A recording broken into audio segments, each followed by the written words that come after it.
Assalamualaikum warahmatullahi wabarakatuh.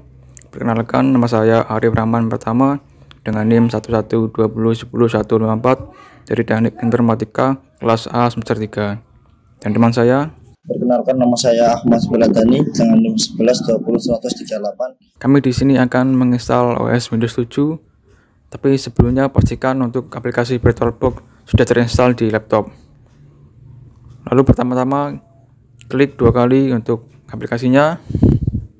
Lalu di sini kita klik atau pilih menu baru, lalu muncul tampilan dan kita kasih nama Windows 7. Lalu untuk tipenya Microsoft Windows dengan versi Windows 7 64 bit. Untuk RAM memori sesuaikan saja, lanjut. Lalu hard disk virtual sekarang, lalu buat. Untuk berkas kita pilih VDI, lalu lanjut. Untuk penyimpanan kita pilih saja lalu lanjut. Dan untuk lokasi berkas kita pilih buat, sesuaikan saja karena dengan ukurannya itu sudah otomatis. Lalu selanjutnya kita pilih ke menu pengaturan, lalu kita ke menu sistem. Di sini kita pilih optik untuk kita naikkan ke atas dengan klik arah panah. Setelah itu kita pilih penyimpanan, lalu klik kosong, klik pojok gambar disk, lalu kita pilih sistem OS kita. Setelah itu klik OK. Lalu kita di sini kita mulai untuk menjalankan instalasi. Di sini agak memakan waktu yang lama.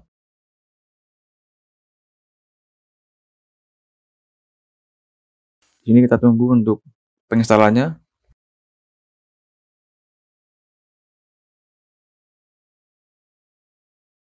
Di sini untuk bagian bahasa kita sesuaikan aja, kita klik next. Dan selanjutnya kita install now.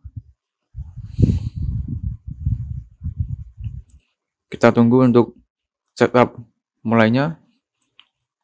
Di sini kita centang aja saya setuju atau I accept, lalu klik next. Lalu di sini kita pilih yang custom advance. Setelah itu kita next. Kita tunggu untuk penginstalan Windows-nya.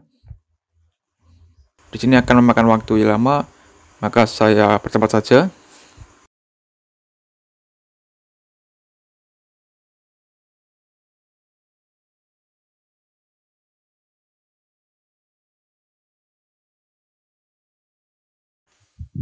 Di sini kita lihat hampir selesai untuk penginstalannya, dan kita tunggu untuk beberapa detik untuk memulai. Di sini akan secara otomatis merestart sendiri. Kita tunggu saja.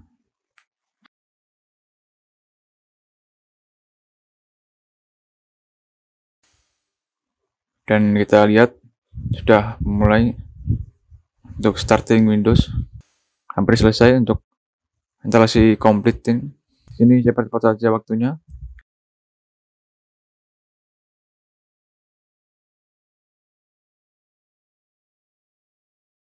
Di sini setelah muncul tampilan untuk masukkan username, kita tulis saja namanya sesuai dengan nama masing-masing. Lalu kita klik next. Di sini kita lewati saja untuk passwordnya.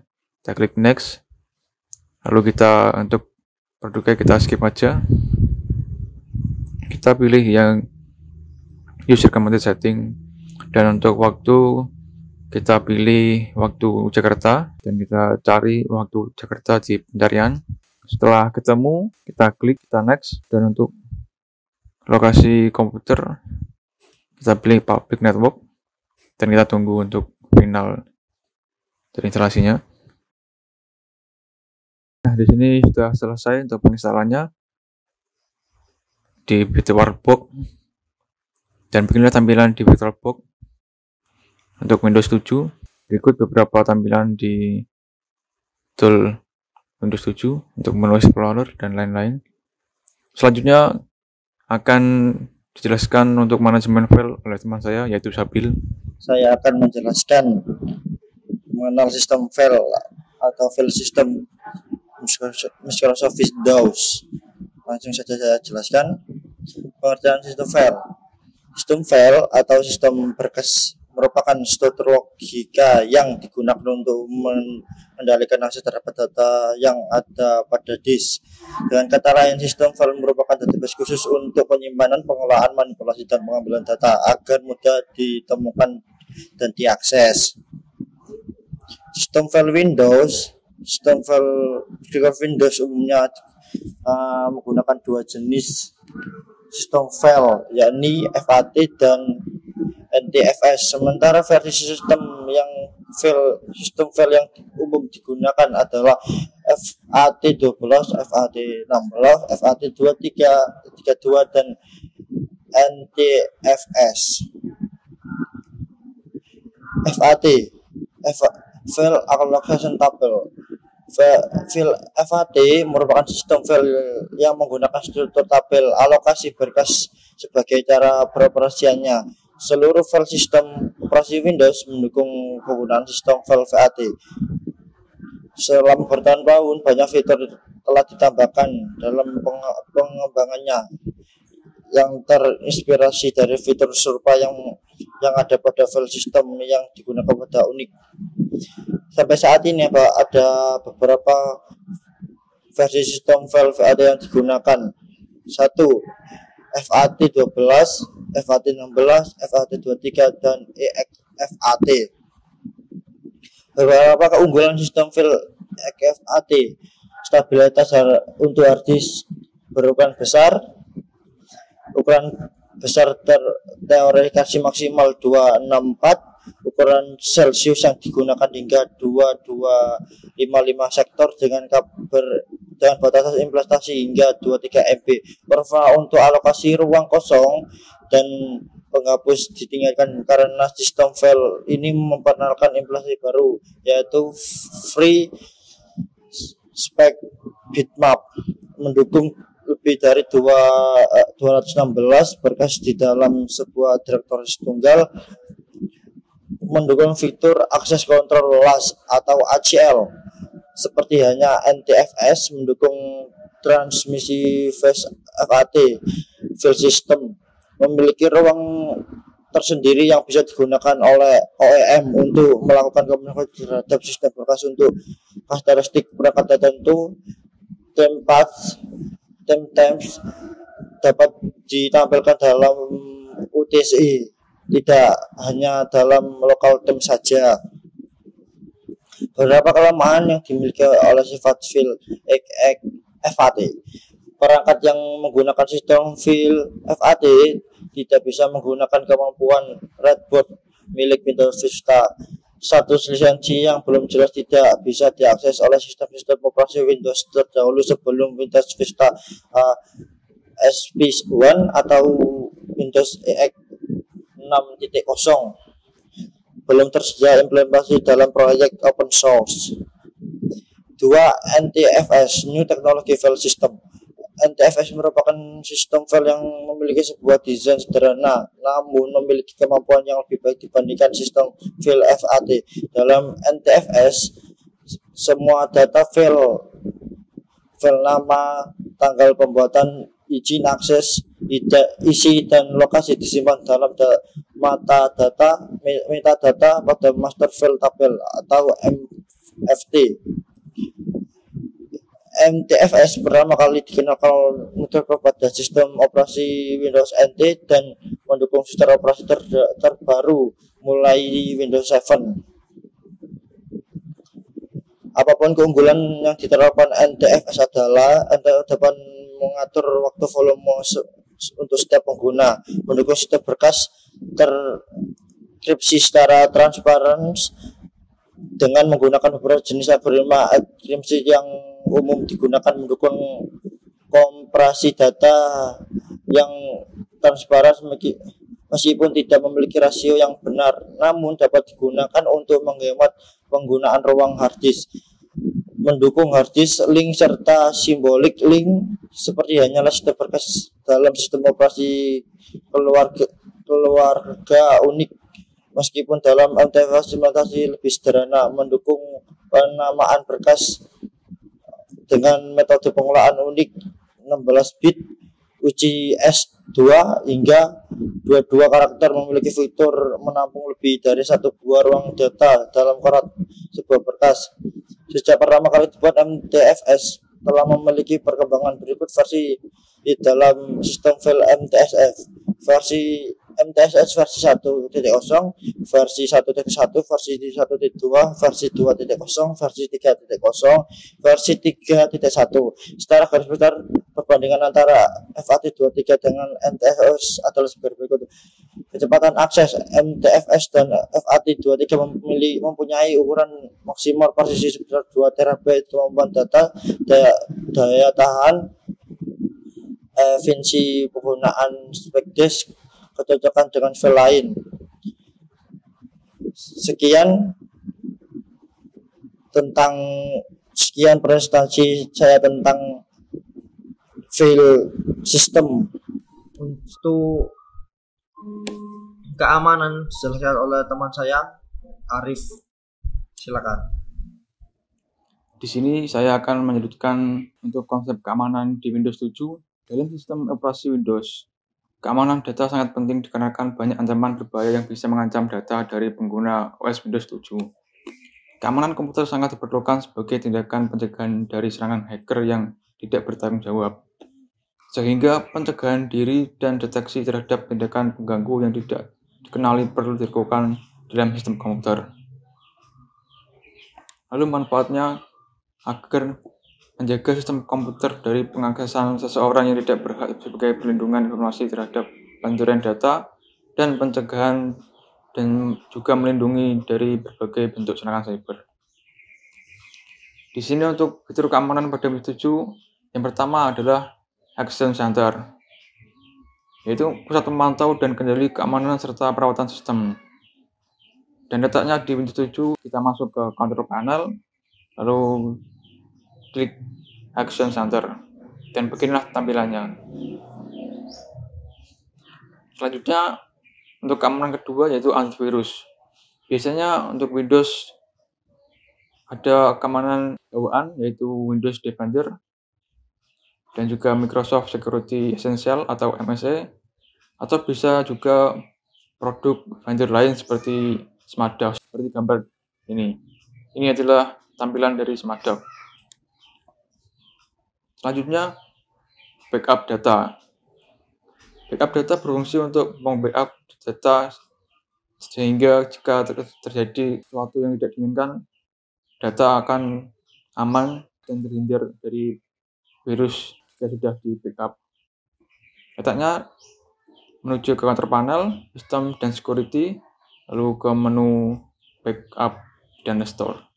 Dan beginilah tampilan untuk backup data di Windows 7. Selanjutnya, Firewall. Firewall digunakan untuk melindungi dari serangan ketika menjelajah di internet agar terhindar dari malware dan virus-virus yang masuk dalam jaringan online. Dan untuk Firewall di Windows 7 langsung masuk ke Control Panel, Windows Security, dan Windows Firewall. Di sini pengguna bisa mengatur apakah untuk home or work, private network, atau jaringan pribadi, atau public network, jaringan umum. Selanjutnya yaitu keamanan enkripsi data. Untuk Windows 7 disediakan untuk BitLocker Depth Encryption supaya bisa menangani enkripsi data, dan juga ada Encrypted File System atau EFS. Dan beginilah bentuk tampilannya untuk di Windows 7. Di sini pengguna bisa menyalakan turn on BitLocker jika belum dinyalakan. Nah, ini bentuk atau tampilan jika belum dinyalakan. Setelah ini ditekan, maka ini akan nyala. Selanjutnya, hak akses pengguna, yaitu untuk menu Local User and Group, File Sharing, dan MTFS Security. Karena di sistem OS Windows biasanya menggunakan sistem file NTFS dan berbeda dengan Linux yang menggunakan EX. Dan beginilah tampilan untuk akses pengguna yang ingin mengedit, yaitu di menu Properties dan Security. Di sini pengguna bisa mengatur aksesnya, yaitu dari mulai full control, modify, read, dan baca dan tulis. Dan beberapa fitur tambahan lainnya di Windows 7, yaitu Biometric Security, Windows Parental Control, XP Mode Virtualization, Multiply Active Firewall Policies, Direct Access, Windows Filtering Platform, PowerShell v2, dan DNSSEC atau Domain Name System Security, Restrict NTLM, Extended Protection for Authentication. Kesimpulannya, jika ingin keamanan lebih, maka selalu melakukan pemantauan atau pemeriksaan sistem komputer secara berkala demi meningkatkan keamanan di sistem operasi Windows 7. Hal ini sangat diperlukan agar keamanan data dapat terlindungi, perlindungan dan virus. Di sini selalu pantau ancaman ke perangkat Anda, jalankan pemindaian, dan dapatkan pembaruan untuk membantu mendeteksi ancaman terbaru. Karena semakin berkembangnya teknologi, maka bermunculan virus-virus baru, sehingga perlu adanya pembaruan untuk mendeteksi virus-virus baru. Lalu proteksi akun. Pengguna bisa mengakses opsi masuk dan pengaturan akun, termasuk pengaturan Windows Hello dan Dynamic Lock. Untuk Windows Hello dan Dynamic Lock biasanya untuk perangkat komputer kelas atas. Untuk perangkat komputer menengah ke bawah biasanya belum ada. Perlindungan jaringan dan firewall. Pengguna bisa mengelola pengaturan firewall dan pantau apa yang terjadi dengan jaringan dan koneksi internet pengguna. Ini sangat penting untuk menjelajah di internet ketika mencari informasi, yaitu di browser. Dan untuk kontrol browser dan aplikasi, pengguna bisa memperbarui pengaturan untuk smart screen pertahanan Microsoft, membantu melindungi perangkat dari aplikasi, file, virus, dan unduhan yang berpotensi bahaya. Dan untuk ini bisa tersedia di Google Chrome karena ada untuk pengaturan seperti ini. Dan terakhir adalah keamanan perangkat. Selalu tinjau opsi keamanan bawaan untuk membantu melindungi perangkat dari serangan perangkat lunak berbahaya seperti hacker. Lalu selanjutnya untuk fitur-fitur yang ada di Windows 7, yaitu pertama Snap, Sec, and Pick. Jika pengguna menggunakan fitur ini, program dan file yang sering digunakan dapat diakses dengan mudah tanpa membuat desktop berantakan. Dengan Pick, pengguna tinggal mengarahkan mouse ke kanan bawah taskbar dan jendela yang terbuka menjadi transparan sehingga lebih mudah melihat desktop. Sedangkan untuk Snap, pengguna tinggal mengarahkan jendela yang terbuka ke arah lebih jauh pada layar untuk mengukur ulang. Dua jendela dapat terbuka pada sisi kanan dan kiri untuk dapat melakukan perbandingan. Sedangkan dengan Sec, pengguna tinggal mengklik pada satu jendela dan menggoyangkan mouse untuk memperkecil jendela lain yang sedang terbuka. Goyangkan mouse kembali untuk mengembangkan jendela pada ukuran semula. Lalu selanjutnya adalah Windows Talks. Fitur ini telah dimasukkan ke Windows 7 dan tersedia pada komputer dengan layar sentuh. Gambar dapat diperbesar dengan menempatkan kedua jari dan menariknya ke arah yang lebih jauh. Dengan ikon yang lebih besar pada menu Start, Windows Taskbar, dan Windows Explorer, layar sentuh bekerja dengan mudah untuk memilih dengan jari. Demikian juga browsing internet dengan Internet Explorer 8 jauh lebih mudah. Dan nomor 3 yaitu Internet Explorer 8. Aktivitas yang paling populer pada personal komputer antara lain yaitu berselancar atau menjelajah di internet. Fitur ini menyesuaikan keperluan pengguna melalui peningkatan yang signifikan, yakni bekerja lebih baik, lebih cepat, dan mudah membuka tab serta loading website. Lalu nomor 4 yaitu Windows Search, merupakan fitur instan untuk mengidentifikasi lokasi dan membuka file apapun pada personal komputer dari menu Start dengan mengetik satu atau dua kalimat. Lalu nomor 5, Web Slash, fitur terbaru yang dapat digunakan pengguna untuk memotong bagian yang ditarikkan dari sebuah website menjadi thumbnail kecil yang ditempatkan pada toolbar Internet Explorer 8. Ini juga bisa dilakukan untuk referensi yang mudah dan cepat, seperti kurs mata uang, cuaca, dan lelang. Lalu selanjutnya adalah fitur Parental Control. Fitur ini untuk membantu pengaturan waktu yang spesifik. Selain itu, fitur ini juga dapat menentukan program, website, dan game yang diperbolehkan untuk diakses anak-anak. Lalu selanjutnya nomor 7 yaitu fitur Action Center. Fitur ini memungkinkan kita mengatur alert atau peringatan apa saja yang di Windows 7 boleh ditampilkan. Sangat berguna untuk mengontrol UAC message yang memang tidak bisa disable secara permanen. Lalu selanjutnya nomor 8 yaitu fitur Aero Templates and Theme, yaitu kumpulan theme atau tema yang unik untuk Windows 7. Untuk mengakses dan menginstal tema tersembunyi di Windows 7, silahkan ketikkan pada kolom search program dan file di start menu C Windows, di start menu C /Windows/globalization/mct tanpa tanda kutip, dan sesuaikan drive C dengan lokasi instalasi Windows 7 Anda. Di sini kita bisa mendapatkan tema unik sesuai dengan lokasi wilayah, yakni Australia, Kanada, Inggris, sampai Afrika. Lalu selanjutnya yaitu fitur device text. Fungsinya untuk mempermudah kita melihat device apa saja yang tersambung ke laptop atau komputer kita, seperti Bluetooth, kamera, printer, sampai kepada flash disk ataupun kartu memori. Selanjutnya fitur jump list, yaitu fitur yang cukup menarik. Klik kanan pada sebuah ikon program di taskbar dan bisa melihat daftar file-file yang pernah dibuka oleh program tersebut atau recent file, sehingga memudahkan user membuka sebuah file. Lalu terakhir adalah fitur Windows Media Player 12. Kalau Anda sering menggunakan atau memainkan film berformat RGB, jangan khawatir. Untuk fitur ini, pengguna tidak perlu menginstal program khusus untuk memutar file RGB, sebab Windows Player 12 telah mendukung hal tersebut. Sekian presentasi dari kelompok kami. Kurang lebihnya saya mohon maaf yang sebesar-besarnya. Wassalamualaikum warahmatullahi wabarakatuh.